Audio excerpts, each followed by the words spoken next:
پیارے اور حضرت سلطان صاحب کہنے لگے ایسا کیتی ہے جان حوالے رب دے، ایسا عشق کمایا ہے اسی مرن تو پہلو ہی مر گیا باہو تا مطلب نو پایا ہے، ہم نے تو پہلے سے ہی نتیجہ نکال لیا ہے۔ تو سکون ڈھونڈنے نکلا ہے، تو چاہتا ہے زندگی میں آرام مل جائے۔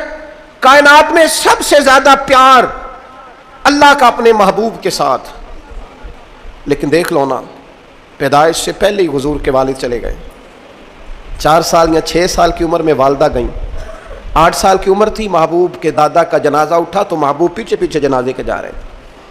پھر وقت آیا جب تبلیغ دین کا، تو دنیا کا کون سا دکھ اور کون سی تکلیف اور کون سی اذیت ہے جو حضور کو نہیں دی گئی، لیکن کریم ہر وقت کہتے ہیں افلا اکون عبدا شکورا، میں رب کا شکر گزار بندہ نہ بنوں۔ ہر مقام پر کبھی بدر کبھی احد، اور ہر طرح کی تکلیف، ہر طرح کی تکلیف، کبھی بیٹیوں کا دکھ، کبھی سیدہ عائشہ صدیقہ کے بارے میں منافقوں کی نازیبہ گفتگو، سارے دکھ محبوب کی حیات پاک میں رہے، کریم نے ان دکھوں کو برداشت کیا۔ پھر آپ دیکھ لیں دور حضرت صدیق اکبر کا آیا تو حضرت ابوبکر صدیق اس امت میں نبیوں کے بعد سب سے بڑا درجہ رکھتے ہیں، لیکن کوئی زندگی اس طرح کی تو نہیں کہ بڑے 2.25 سال بڑے آرام سے حکومت کی ہو۔ منکرین زکوٰۃ سے لڑنا پڑا حضرت ابوبکر صدیق کو، آزمائش تھی، لوگ منکر ہو گئے زکوٰۃ کے، حضرت صدیق اکبر لڑے، ختم نبوت کے تحفظ کے لیے لشکر تیار کیے، بہت سارے مسائل کا سامنا کرنا پڑا، صبح دن راتیں جناب ابوبکر نے مشقت کر کے خلافت اسلامیہ کو مضبوط کیا۔ دور حضرت عمر کا آیا، ساری دنیا مدینہ منورہ میں اندر سے دروازے بند کر کے سخت گرمی میں سوتی ہے، اور جناب عثمان غنی کہتے ہیں کہ میں نے فاروق اعظم کو 60 سال کی عمر میں دیکھا کہ مال غنیمت کے 2 اونٹ دوڑ گئے تو عمر بھاگے جا رہے ہیں، ان اونٹوں کو لے کے آ رہے ہیں، اور میں کہتا ہوں جناب آپ آرام کرتے، ساری دنیا سو رہی ہے، فرمایا سویا کرتا تھا کبھی خلیفہ بننے سے پہلے۔ عمر کسی غلام کو کہہ دیتے، تو چونکہ پیار تھا نا، یارانہ تھا نا، حضرت عثمان بڑی محبت سے کہتے ہیں امیر المومنین کسی غلام سے کہتے اگر مال غنیمت کے اونٹ چلے گئے تھے تو لے آتا، تو حضرت عثمان کے کندھے پہ ہاتھ رکھ کے جناب عمر رو پڑے، کہنے لگے یار یہ حضور کے دین کی امانت بڑی ذمہ داری ہے، لے او سجنا اساں توڑ نبھائی، اساں جان بھی دتی تیرا تیرے، یہ بڑی ڈیوٹی ہے، یہ بڑی ذمہ داری ہے، میں کیسے غلام کو بھیج دیتا، مسلمانوں کا مال ہے، جب ڈیوٹی میری ہے تو کیسے کسی کو بھیجتا۔ یہ آزمائش ہے، یہ دکھ ہے۔ 22-24 لاکھ مربع میل کے حکمران حضرت عثمان غنی، ان کا دور آ گیا، یعنی وہ شخص جس نے چڑھتی جوانی میں بھی نظریں جھکا کے رکھی، اور جس شخص نے اپنا سارا مال دین پر قربان کر دیا، اس کے گھر کا گھیرا تنگ کر لیا گیا، بہت بڑی ذمہ داری حضرت عثمان پر آئی، بڑی۔ اور جناب عثمان غنی کا حال یہ کہ 40 دن گزر گئے، جس شخص کے اپنے ذاتی مصارف لاکھوں کروڑوں میں لوگوں پر خرچ ہوتے ہیں، 40 دن سے اس نے کھانا نہیں کھایا، اسے ڈھب اور سلیقے سے روٹی پانی نہیں ملا، گھر میں قید ہیں۔ لوگوں نے کہا عثمان ہمیں اجازت دے دیں ہم لڑیں، کہنے لگے کیسے دے دوں، حضور کا مدینہ اور میری وجہ سے خون بہہ جائے، بس میرے اوپر آئی ہے تو میں نبھاؤں گا، یہ ذمہ داری ہے۔ کہا پھر عثمان خلافت، فرمایا یار یہ بھی میری مجبوری ہے، میرے نبی پاک نے فرمایا تھا عثمان اللہ تمہیں قمیض پہنائے گا، لوگ اتارنا چاہیں گے، دیکھنا اتارنا نہ، وہ قمیض نہ اتارنا کیسے چھوڑ دوں۔ حضرت عثمان بھی شہید ہو گئے، جناب عمر بھی شہید ہو گئے، حضرت علی المرتضیٰ شیر خدا وہ کیا 9-10 سال کی عمر سے حضور کے ساتھ چلے، ہر غزوے میں، ہر میدان میں، ہر جہاد میں، ہر جگہ آگے آگے۔ ان لوگوں نے دین سے نفع نہیں لیے۔ حضرت علی المرتضیٰ شیر خدا تو کوفے کی جامع مسجد کے پاس کھڑے ہو کے کہتے تھے میری کوئی بندہ زیرہ خرید لے، امیر المومنین کہہ رہے ہیں میری طامت زیادہ پھٹ گئی ہے، اب تو پیوند لگنے کی جگہ بھی کوئی نہیں بچی، یہ زیادہ پھٹ گئی ہے، اگر مزید پیوند لگ سکتے ہوتے تو میں زیرہ نہ بیچتا، یہ میری زیرہ کوئی خرید لے، کوئی خرید لے زیرہ۔ حضرت مولا علی شیر خدا 63 سال کی عمر مبارک، اور جب کوفے میں آپ کو خنجر لگا، زخم لگا، تو لوگ بیٹے کو بلاتے ہیں، آواز دیتے ہیں، لیکن جناب شیر خدا مولا علی مرتضیٰ مشکل کشا حل عطا حضرت علی المرتضیٰ شیر خدا زیر لب ہلکا سا مسکرائے، ادھر دیکھیے گا، اور مسکرا کے پتہ کیا فرمانے لگے، کہنے لگے فزت برب الکعبہ، لو بھائی کعبے کے رب کی قسم علی کامیاب ہو گیا ہے، کامیابی مل گئی۔ آج بات امام حسن کی آئی، امام حسن کو زہر دیا گیا، انتڑیاں نہ کٹ کٹ کے باہر گر رہی، اس شہزادے کی جس نے حضور کی گود میں عمر گزاری، محبوب کے کندھوں پہ رہنے والے حسن ابن علی، جناب امام حسین حاضر بارگاہ ہوئے تو ہاتھ پکڑ کے بھائی کا چوم کے رو پڑے. بھائی پیارے بھی تو بڑے ہوتے ہیں نا، بڑے پیارے ہوتے ہیں، اور ان لوگوں کا منصب بڑا انوکھا ہے، شدید تکلیف ہے. تو امام حسین کہتے ہیں میرے بھائی حسن بتائیے آپ کو زہر کس نے دیا؟ رو کے پوچھتے ہیں. بھائی کا ماتھا چوم کے امام حسن رو پڑے، کہنے لگے حسین میری مجبوری ہے، میں تمہیں نہیں بتاؤں گا. کہا کیوں؟ فرمانے لگے اس لیے کہ اگر وہ نہیں جس پر مجھے شک ہے تو پھر کسی بے گناہ کا نام کیسے لے دوں، اور اگر وہی ہے نا جس پر مجھے شک ہے تو پھر میں تمہیں نہیں بتاؤں گا. میرا رب بڑا بہتر انتقام لینے والا ہے، پھر بھی نہیں بتاؤں گا. کیا کروں، کیسے بتا دوں؟ مصطفیٰ کا نواسا ہوں میں، پڑھتے ڈالنے والی ماں کا بیٹا، میں شیر سے زیادہ جگر رکھنے والے علی کا پتر، میں کیسے بات کر دوں؟ بس زخم پہ زخم کھا کے جی، خونے جگر کے گھونٹ پی، اور سجنا آہ نہ کر لبوں کو سی. یہ عشق ہے کوئی دل لگی نہیں. میرے نبی پاک صلی اللہ تعالیٰ علیہ وآلہ وسلم نے ارشاد فرمایا اللہ تعالیٰ دین میں جو لوگ سخت ہوتے ہیں نا ان پر مشکلیں بھی سخت ڈالتا ہے.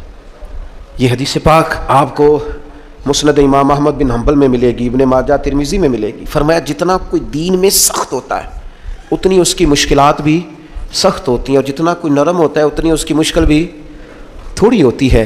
حسین ابن علی بڑے سخت تھے نا دین میں، جاندار تھے نا دین کے معاملے میں، اللہ نے مشکل ڈالی. امام علی مقام کی باری آئی، بڑی منت کی حضرت عبداللہ ابن عمر نے، رو کے کہا حسین نہ جاؤ.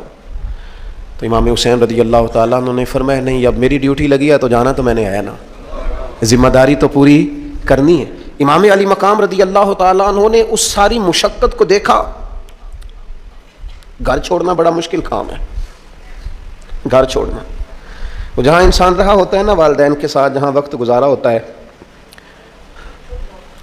کبھی بندہ بوڑھا بھی ہو جائے تو خوابیں اپنے پرانے مکان کی آتی ہیں.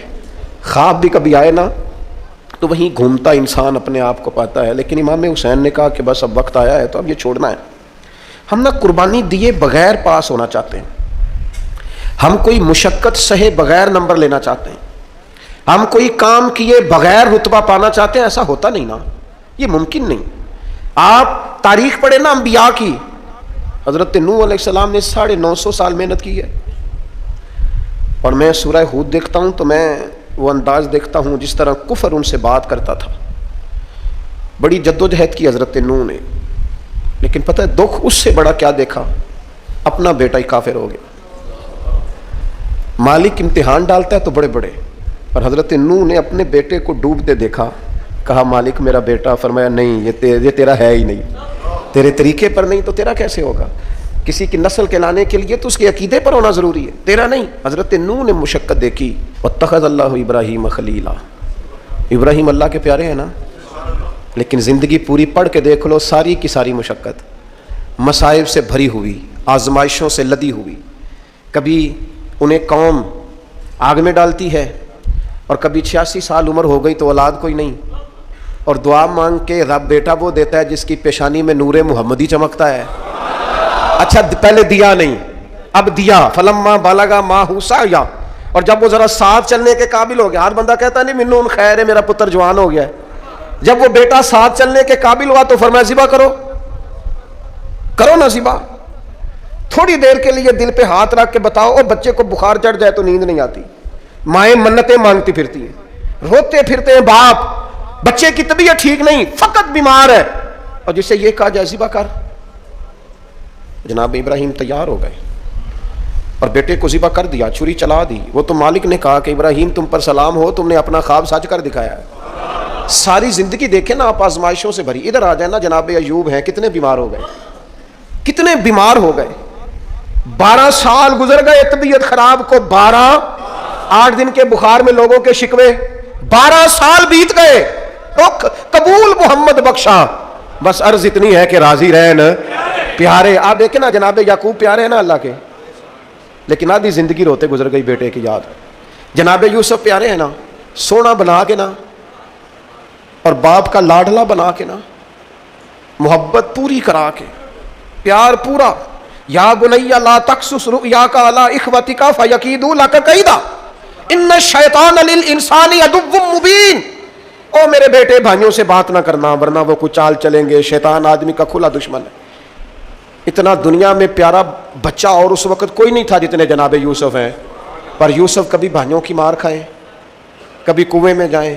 کریم کا کرم ہے نا، کنویں میں پھینکے تو بچا لیں، لیکن وہاں سے نکلے تو پھر وہ بکیں، پھر کبھی یہاں بکیں، کبھی مصر کے بازار میں بکیں. او یار تو غور تو کر، وہی جناب یوسف اللہ کے پیغمبر پھر جیل جائے، ساری تکلیفیں سہ کے فرمایا لو یوسف اب میں تمہیں مصر کا بادشاہ بناتا ہوں. آپ جس کی بھی تاریخ ٹٹول کے لائیں گے نا وہ آزمائشوں والی والا نہ بولو ونکم بشیء من الخوف، ہم ضرور تمہیں آزمائیں گے. امام حسین کی باری آئی، وطن چھوڑنا ہے حسین کو. امام علی مقام نے کہا کہ ہجرت کی تھی نا، حضور نے بھی وطن چھوڑا تھا. دور کھڑے ہیں، نانا تیرے کرم کے خزینے کی خیر ہو، میں جا رہا ہوں تیرے مدینے کی خیر ہو.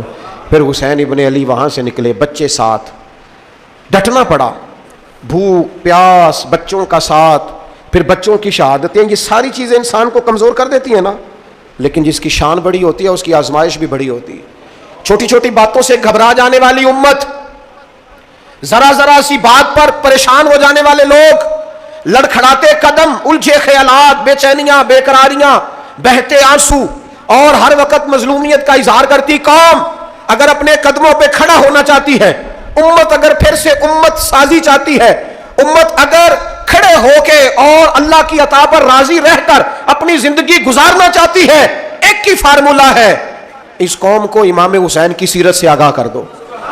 اس امت کو نبی پاک کے شانوں والے نواسے کی عظمتیں بتا دو.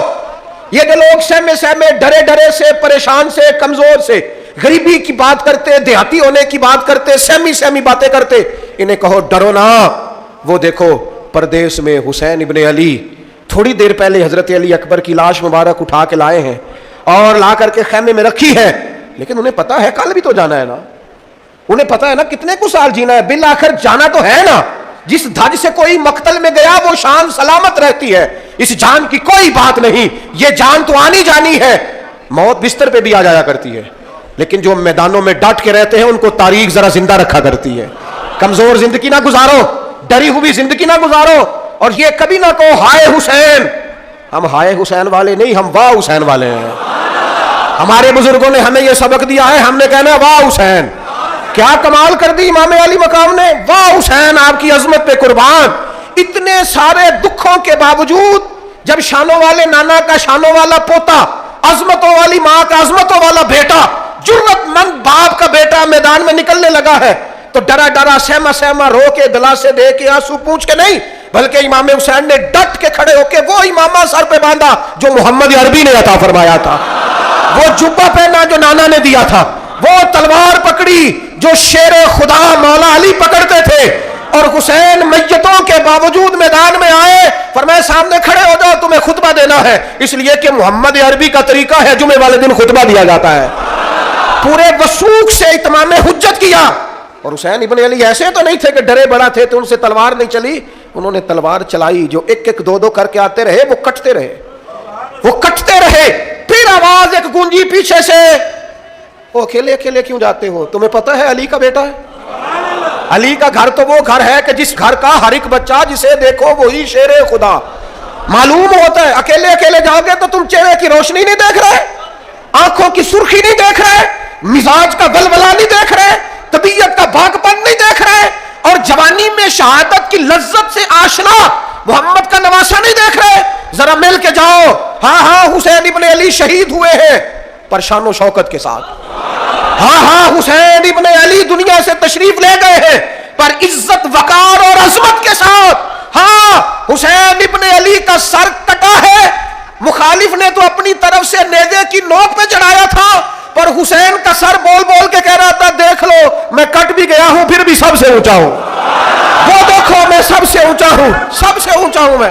اے حسین ابن علی، نازش آل نبی تم پر سلام، اے حسین ابن علی تم پر سلام، نازش آل نبی تم پر سلام۔ کسی نے ایک بات کی تھی، اس نے حد کر دی، اس نے کہا مورخ تو کتنا کو لکھے گا، خطیب تو کتنا کو واز کرے گا، اور مصنف تو حسین ابن علی کی شان میں کہاں تک بات کرے گا؟ تو میرے امام کا باکپن، ان کی جرت، ان کی طاقت، ان کی ہمت، ان کا کمال، ان کا صبر، ان کی استقامت، ان کا حوصلہ، ان کی جوان مردی، ان کی ہمت کتنی کو بیان کرے گا؟ تو رہنے دے۔ اس نے کہا پھر کیوں رہنے دوں؟ کہنے لگے حسین ابن علی کی شان رفعت کوئی کیا جانے، یہ حسن جانے۔ حسین ابن علی کی شان رفعت کوئی کیا جانے، یہ حسن جانے، یہ علی جانے، یہ نبی جانے یا خدا جانے۔ ہماری طاقت نہیں ہے کہ ہم امام علی مقام کی عظمت کو بیان کر، بس چپ کر میرے علی، ایتھے جا نہیں ہو۔ امام کا تذکرہ بندے کو جوان کرتا ہے، باہمت کرتا ہے، جینے کا حوصلہ دیتا ہے، میدانوں میں کھڑا کرتا ہے۔ وہی ہے تیرے زمانے کا امام برحق جو تجھے حاضر و موجود سے بیزار کرے اور موت کی شکل میں دکھلا کے تجھے جلوہ یار زندگی تیرے لیے اور بھی دشوار کرے۔ اور پلٹنا، جھپٹنا، جھپٹ کر پلٹنا، یہ لہو گرم رکھنے کا ہے ایک بہانہ۔ لہذا طاقتور بنو، باہمت بنو، کربلا کے واقعے سے طاقت حاصل کرو۔ پھر کہتا ہوں ہم ہائے حسین والے نہیں، ہم تو واہ حسین والے ہیں۔ ہمارا کہنا ہے کہ واہ حسین، اے حسین ابن علی تم پر سلام، نازش آل نبی تم پر سلام۔ ہم کہہ رہے ہیں واہ حسین، واہ حسین، واہ حسین، واہ حسین، یا حسین، واہ حسین، یا حسین، واہ حسین، واہ حسین، یا حسین، واہ حسین۔ اپنے مزاج میں طاقت پیدا کرو، اپنے بچوں کو یہ قوت ارادی، قوت فیصلہ آنے والی نسل کو منتقل کریں، یہ ہمت، جذبہ۔